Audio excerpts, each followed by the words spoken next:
Hey everybody, it's your girl LB and Blue. Welcome to my channel, Watch With Me LB, where I give you fun, fresh, and funny rants, reviews, and recaps on my favorite movies and TV shows. Baby, I am late to the game on this one. I was not planning on watching this movie because I thought it was a love story. I don't like love stories because they usually just be too cheesy for me, okay? But then TikTok had said, girl, get on in here. It is messy over here with this movie. So the movie finally came out on Netflix and I watched it, and baby, I have... You know what I'm saying? Because when, it's like, you know what I mean? This movie should have been like a synopsis. Sorry for the people that, really was invested in the book and was like, oh my God, they bringing the characters to life. Anyway, the movie opens up. Baby, we are seeing a devastated widow on a doorstep of what looks like the father of the bride house. The father of the bride house is some of the best house location casting I've ever seen in all my days. I'm trying to live in that house right the hell now. I know the inside of the father of the bride house smell like fresh baked vanilla cakes and vanilla buttercream. I don't know why, and I don't have no proof of that, but I know that it does. Our character, played by Blake Lively, Lily Bloom, driving an old school Mercedes Benz that my crush Jared, his daddy, used to drive one of those. And she pull up and she just kind of giving her mama the brush off. So apparently Lily daddy died, okay? And so they there for the funeral, okay? So the funeral about to pop up and Lily say, I'm gonna go ahead and do the flowers because Lily is a flower girl, okay? Hence the flowers on the poster, because that's all I saw was Blake Lively like on the poster. I don't know. She just giving her mama a little attitude, and it's not the kind of vibe that a daughter would give a mama when the daddy died. So we already know off top, right out the rip, they got a little something going on. We don't really know what that is. Lily got to do the eulogy for her daddy. She don't know what to say about her daddy. Her mama said, girl, just say 5 things you like about your daddy. It's really not that big of a deal. She can't come up with nothing. So obviously she don't fuck with her daddy like that. Daddies can be difficult sometimes. Parents can be difficult. You know what I'm saying? They say children choose their parents in heaven, and they be like, yeah, I want that one. But there's a fallacy in that one, because I can't see some children in heaven being in heaven and seeing what heaven hitting for and being like, yeah, give me this dope fiend for my daddy. Baby, she walks smooth out that funeral, not giving the 5 things. She is distraught. She is very upset. She is confused. She is going through all the emotions, baby. So she driving in her old school Mercedes Benz, and she see this really nice apartment downtown. Oh, they in Boston, by the way, okay? She said, baby, I'm about to trespass right quick. A building like that, baby, I don't see how she got past security. I know they got a key fob system in place, a little code you got to put in. I don't know. She was dressed like she was about to, alternate my tires. So maybe they thought she was a maintenance person. I don't know, because she had an overall car. We're going to talk about the fashions. I don't know if Lily had maybe like some head trauma before we met her, because we don't really know nothing about Lily before her daddy dropped dead on the ground, okay? I don't know if that man dropped dead on the ground or not. No, I'm just saying. Anyway, so she got on a carburetor fix-it uniform, and she up on the roof of the building, and she just, looking out on the city, and she contemplating life, baby, what is going on? What I'm going to do? My daddy dead. I got these flowers to plant, child. Baby, all of a sudden, somebody come through the door and they start hollering and kicking shit around, okay? And baby, that is Rafael Solano, okay, baby? I know Justin Baldoni from 50 Paces. So the man come in, he kicking a chair. That didn't freak her out. Because me, I'm thinking, okay, well, he mad, so he might take his anger out on me and push my ass off the side of this building. She didn't have no fight or flight. She was just like, because she make a face, you know what I'm saying? Blake Lively make a face. She be like, so they start talking. She said, what do you do for a living? He said, I'm a neurosurgeon. That girl couldn't contain her laughter. I was confused because I was like, okay, well, is there like a East Coast joke or something? Is there yeah, I'm a neurosurgeon, like a bing bong? You know how the people from New York be like bing bong? Because I was missing what was funny, because she was the cackles, okay? And it was at that point where I had noticed, not only was she dressed like she worked at a Dow chemical plant refinery, she had on about 6 rings on her 8 fingers. She was giving me Cincinnati pimp. And I was like, okay, well, listen, go off, bro. They were like thick ass rings, okay? So the man is flirting down. Justin Baldoni is a attractive man. He might not be your type, you might not throw your vagina at the man, or your yam. You know what I'm saying? I don't know what you do. But see me, I'm going to detach mine and hand it to him and ask him, what would you like to do with it? Because he was like, say, girl, I'm really trying to see what that vagina hitting for. Let me sleep with you, girl. And she was like, no, I'm not the sleep with you type. I'm the type you take to your mama house. I said, pause. Girl, well, let me be quiet. Let me just shut up. Let me just tell y'all the story. Get out my business. First of all, y'all don't need to know what I would have did if that man would have came up to me, okay? And then also, I forgot to tell you, his name is Ryle, okay? Now, listen. Now, I say the word Ryle all the time. Don't rile that dog up. Don't get in here and get all riled up. I'm a Southern lady. We use the word Ryle down here, okay? But it's R-I-L-E. He gives R-Y-L-E, Ryle, okay? It's giving trust fund. They don't sleep together on the roof. She continues to giggle like she has some sort of disorder. He was giving a little creepy though, but it's 2025, bitch. Everybody creepy out here. And he got a phone call because he had to go save a child life, baby. He was giving Meredith Grey. He had to go. Okay, well, we ain't never gonna see each other again. It's all good. It's all fine, okay?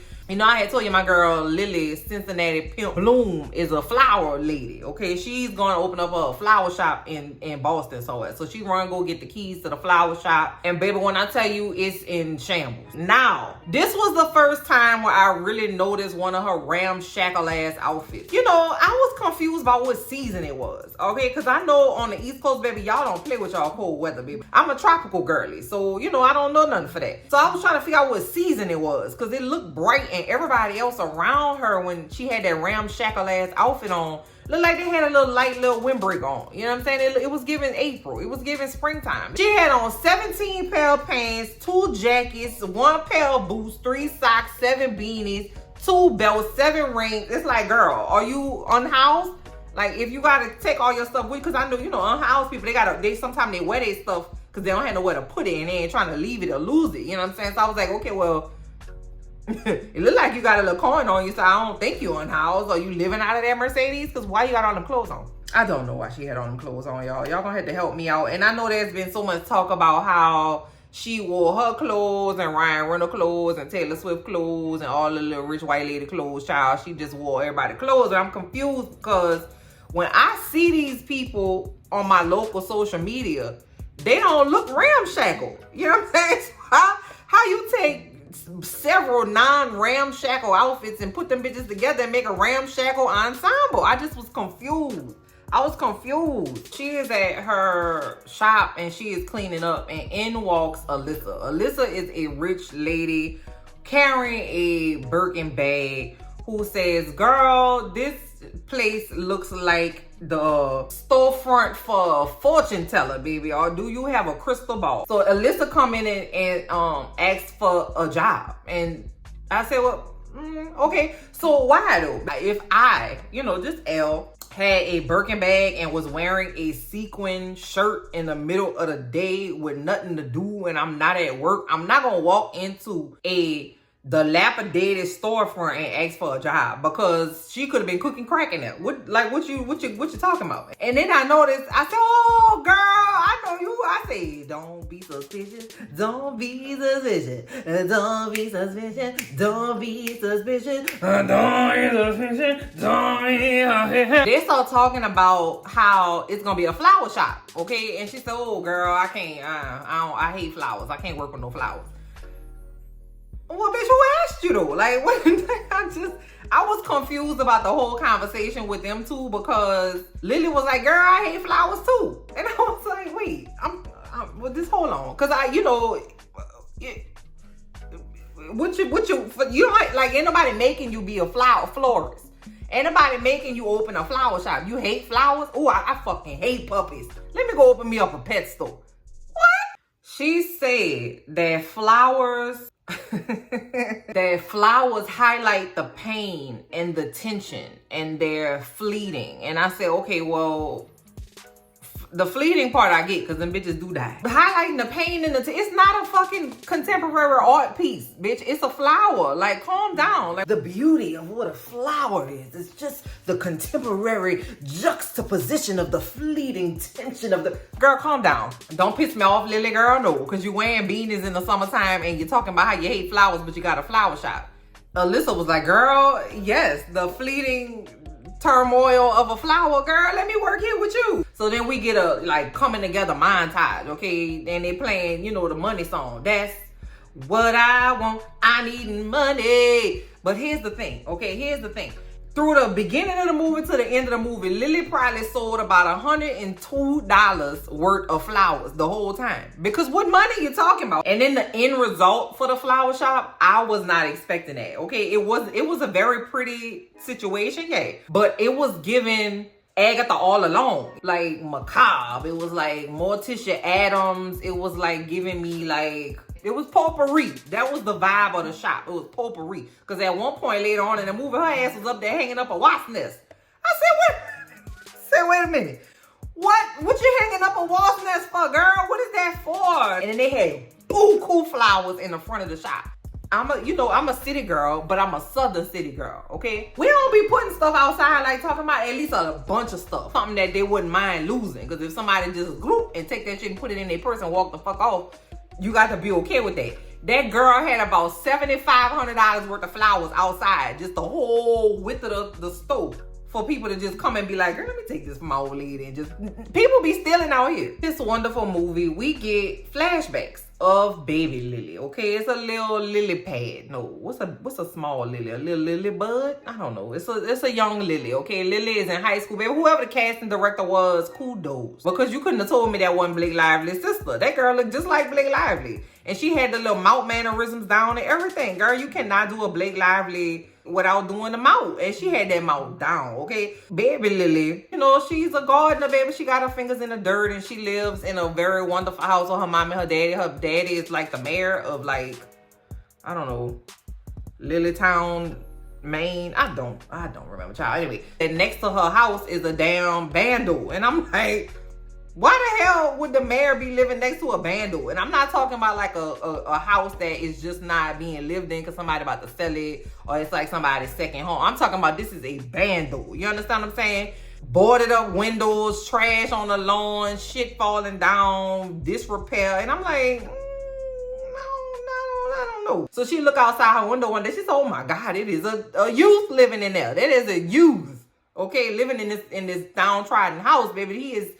He don't have nowhere to go, okay? I seen him, he digging out the trash. He don't have no food. She take him a little care package, okay, and put it outside so he can have him a little, food and stuff. And then she see that he go to school with her. You know what I'm saying? They like schoolmates or whatever. So they kicking it on the bus one day. And, we see, by the fashion, she love a good beanie. So we get another flashback with baby Lily and baby Atlas. They are getting very close. They have kind of got into a relationship and they really trust each other. And it's a very sweet little love story. Atlas is gonna go to the Marines after high school, and she's helping him with food and clothes, and she then also gave him a vagina. Okay, so they do most of their little kicking it at the house while the mom and daddy gone, and they almost got caught a couple times. We also see that Atlas really has a creative mind when it comes to cooking. He was making some hot chocolate cookies, and he really loves that part of his life or whatever. We also see that he carved an open heart out of that oak tree that they have, in their little story. They hung out by the oak tree. It was like right in the park or by the house or somewhere, child. They have a little oak tree. And he took a branch off of that and carved this oak tree from it, because there was a scene where Lily was talking about how an oak tree doesn't need anybody to care for it. It gets what it needs on its own. And it was like really special to him. And so he took a branch from that and carved this little thing. And now she has a tattoo on her collarbone of the little open heart that Atlas carved from the little oak tree that's special to them both. So baby, one day Lily and Alyssa is at the shop putting up some kind of goddamn hay and flower installation in the shop, baby. And Alyssa said, my husband and my brother about to come over here. And Lily said, all right, girl, cool. So it turns out Alyssa's brother is Ryle. So they start flirting, and automatically here go Lily putting up, a little hard to get kind of situation. Okay, so they getting ready to go, and they end up going to like a little karaoke, bowling, kickback or whatever. And they have a nice little time. And of course, Lily is like completely unattracted to Ryle, because Ryle, what is a Ryle? I don't know. Grow up, my G. Okay, and then I also was confused about how old these people were. Like, I know, these some grown-ass people, but I just, Lily was acting like a youth. So how old are these people supposed to be? Ryle say, girl, listen, I can't have you with these 72 layers of clothes in my face not another minute if I don't kiss you, girl. Let me kiss these layers of clothes. for you, girl. And so Lily said, listen, okay, let's just kiss one time and then we just gonna be friends. That's why I was like, okay, well, are we children? Because, you know, that just seemed, because I don't know, was it like a religious thing, or maybe like she was trying to like, listen, I don't know, because ain't no fine ass man about to get in my face and be like, girl, let me kiss you, and I'm gonna be like, no, I'm not even attracted to you. Get away, you are crazy, boy. Grow up. Like, kiss him or don't. Like, what you playing for? So it is Alyssa's birthday, and remember, Alyssa is rich, and of course Lily is gonna go because, girl, it took 15 minutes and they all fast friends. They all best friends. Child, why Lily come in the damn place? See, that's what I'm saying, bro. Okay, so what is it confusion? Because at the top, like, it would be so strange because it was like, okay, I'm on my way to the White House Correspondents' Dinner, but first, let me throw on this camouflage jacket and go to work. Like, I gotta go serve in the armed forces. Why, are you going hunting? Are you going to sit in a deer blind? Are you going duck hunting? Like, do you have a hunting dog with you? It was like the only jacket she had in her car. And then, of course, she sees Ryle. She go all the way around the party to walk right back past Ryle and then take her coat off while she passing him so he could look at her, right? But then when he get over there, she's like, what you doing over here? Oh, I'm so surprised you here at your sister party. Why you always talking to me? You don't have nobody else to talk to? I thought we was gonna be friends. Bitch. Yeah, boy. And then you come over there and I'll be like, oh, you stupid. Get away. That's very high school. They end up going to the room to make out.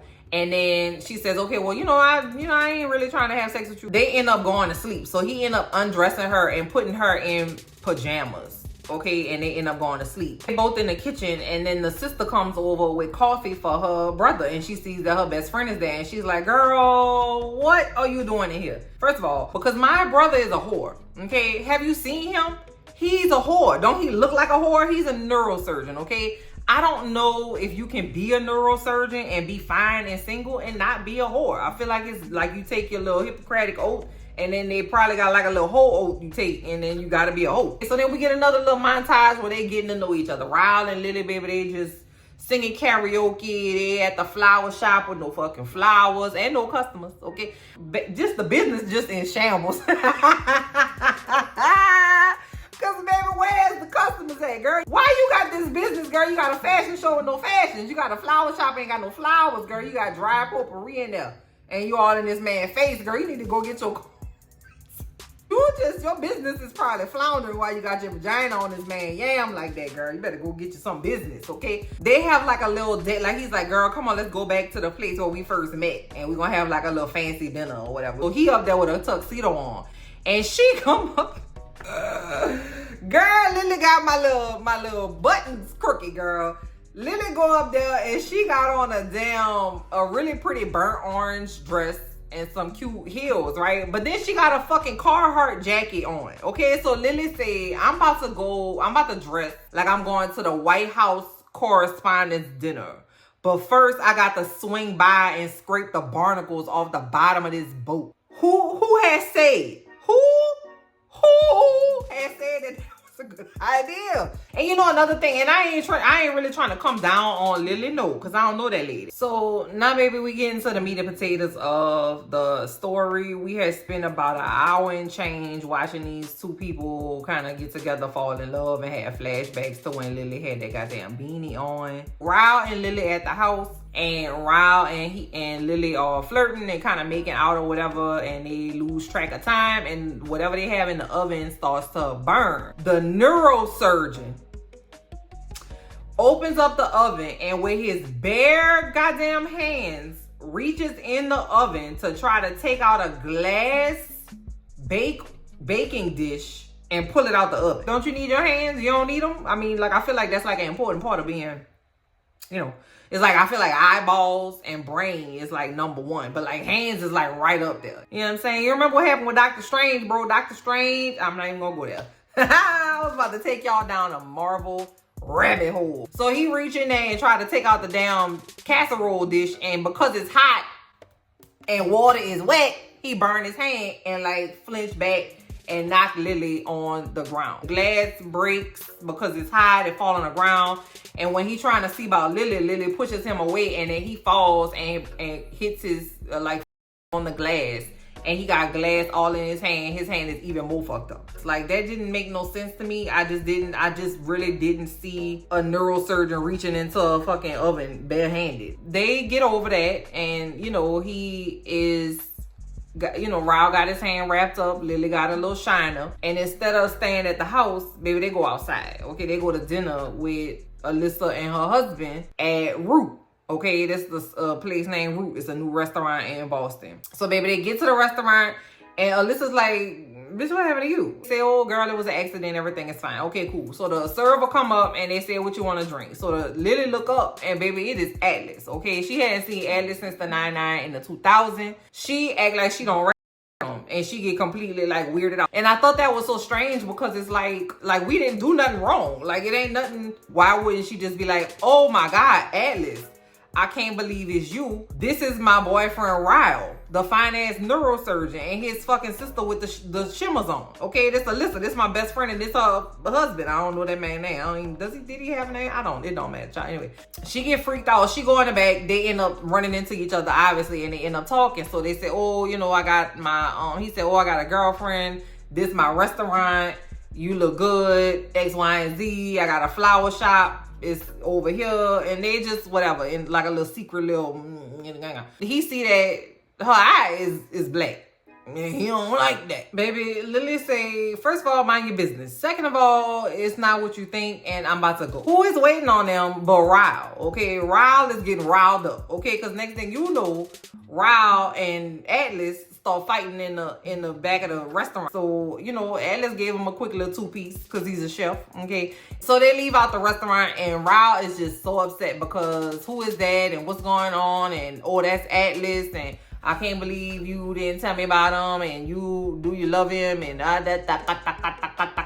so he say, Lily, girl, you can cheat on me with anybody on earth, just not him. Okay, anybody but him. They fine, everything is fine, everybody moves on, and it's all good. Now, prior to them getting back to good terms, Atlas had made a pass over there by Lily flower shop. Okay, and he had gave Lily his number and said, you know, hopefully you don't need my card now. Just giving it to you in the event that you need it. Now, he wrote his number on the back of a business card and put the business card inside the phone case, you know, on her cell phone.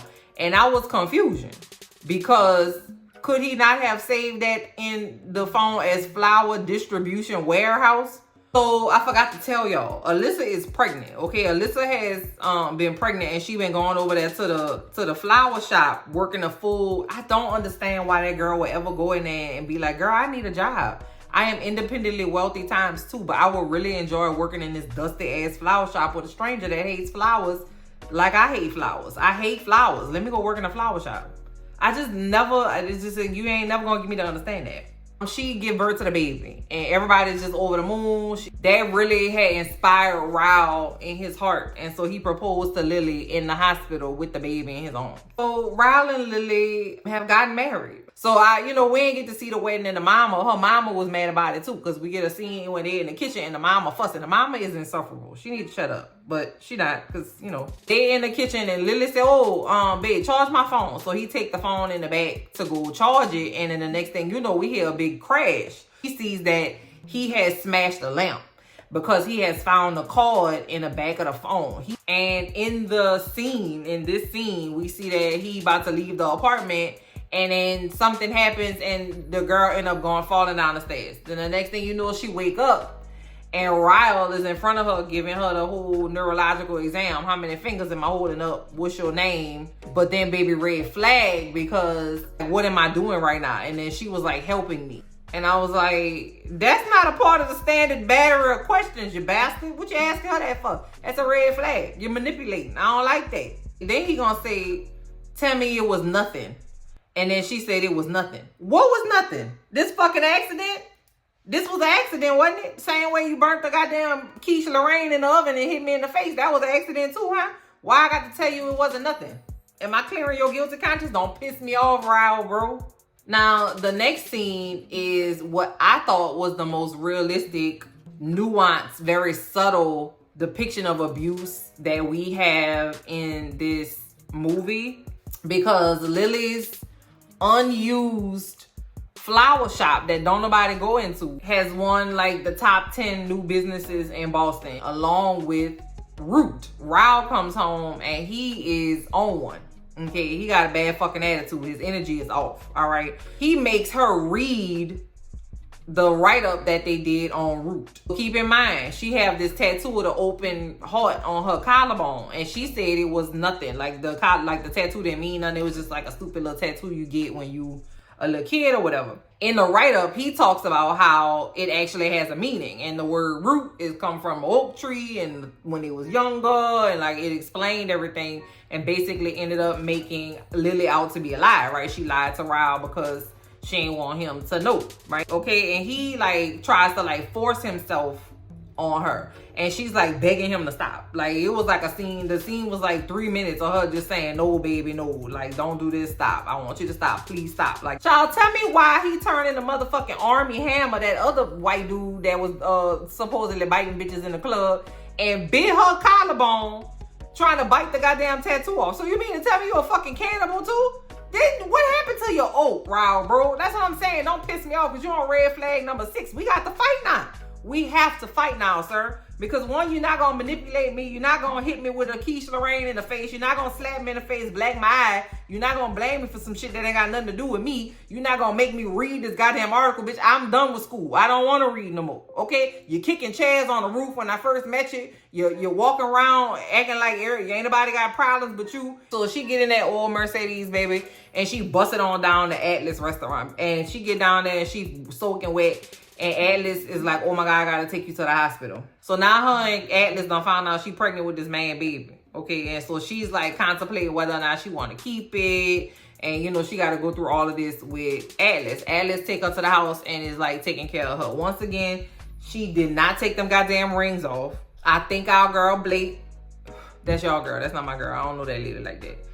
I think she can use some practice. Okay, I think she can use a couple classes. I think she can use like some support, maybe like some, you know, some critique in her performance. But I just did not feel the weight of what was happening to her character in her performance. I didn't even mind the laughing. Like she had a syndrome. I ain't even mind that. Because sometimes people laugh when they get uncomfortable. Feel like it just felt like she was like reading something.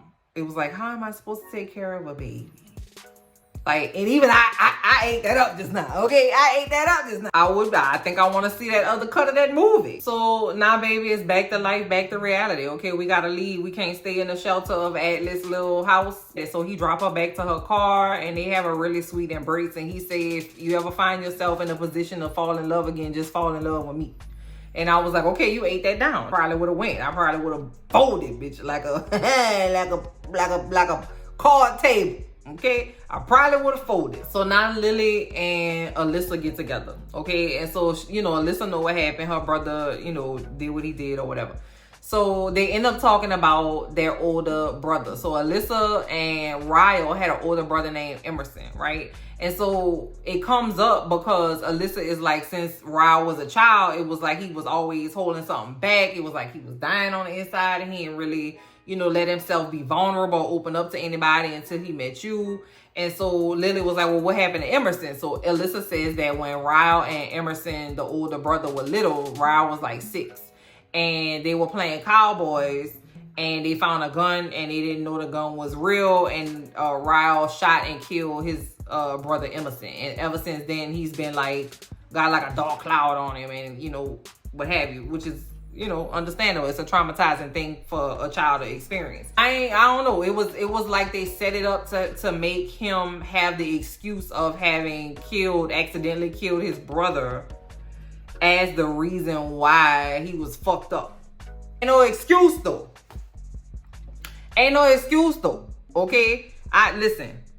Don't come over here with your fucked up shit, fucking other people's shit up. Then she say, as a sister, I really wish you could forgive him, but as your best friend, if you ever talk to him, if you take him back, I'll never talk to you again. I really wish that we could have seen the interaction between the sister and the brother, between Ryle and Alyssa. But she put up a hard boundary with her best friend Lily and said, girl, if you take him back after he done did this to you, I'm never gonna talk to you again. What energy you got for that man back there?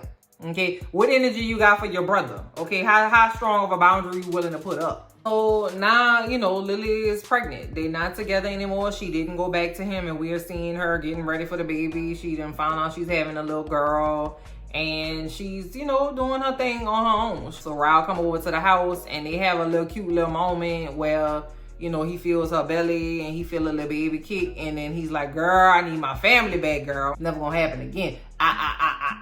And then Lily was like, bye. So then we jump to Lily done had the baby. And Lily and Ryle are in there together, and, you know, they having a nice little moment with the baby. So it look like they gonna be co-parents. They in the bed together. You know how small the hospital bed is? She look him dead in the eye and say, I want a divorce. And then she started talking about how, you know, he should think about what he would say to their daughter if she had came to him and said that she was experiencing what Lily was. If somebody bit her, if somebody hit her, if somebody pushed her down the stairs, what would you say? So we were able to see through a clearer picture what actually happened. He ain't dropped that goddamn quiche Lorraine, okay? He dropped it and then he slapped her, okay? He actually pushed her down the stairs. He obviously purposefully bit her on the damn collarbone, okay? So she was asking him all these questions, and he was like, I would tell her to leave and never go back. And she was like, yeah, exactly. You know, I guess it just, for me, was a very sweet ending for this abuser.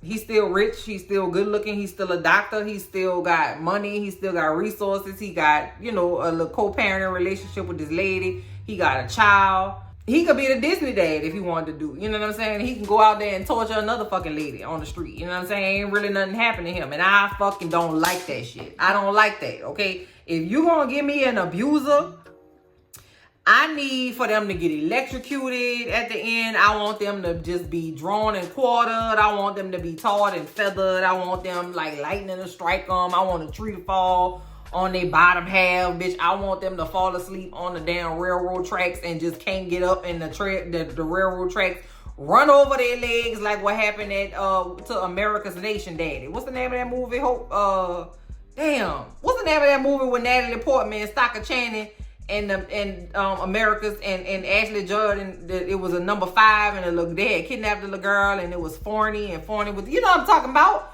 If you abuse somebody, if you a trash person, fall into a trash compactor and die, okay? That's all I'm saying, bro. If you trash, go be with the trash, okay? I don't like that shit. You just walk out of here with your nice ass and your nice abs and your hair flowing and shit in the wind. You got a deep V on your scrubs, looking all nice. Don't piss me off, Ryle, bro. So then, you know, some time has passed, and, you know, Lily out at the farmer's market or the carnival or the pumpkin patch or something, child. I don't know. She was somewhere, and she sees Ryle, and, you know, the little girl is maybe about 2 years old, and the movie ends with the, you know, the notion that Atlas and Lily will be together. But let me just put a little in your ear right quick. That's not your ear. Your ear not right here. Your ear over here. Head. That's what I meant. Your head. What you think gonna happen when Ryle sees Lily and their child out with Atlas?